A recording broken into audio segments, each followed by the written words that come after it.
ni aciknya dari gudang kita tadi. Acik singgah dekat Hafizan Enterprise acik. Ada acik dah sampai tau tadi. Tu. Acik Syam, nampak tak silaunya? Silaunya. Ni acik kita hantar kat kereta acik. Tak apa cik. Kita kat mana cik? Tadi. Sana boleh.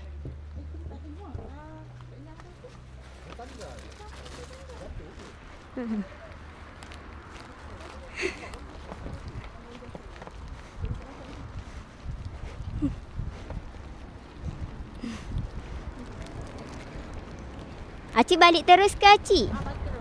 Oh, tak ada jalan-jalan lagi? Kami balik ke jalan lagi. Oh.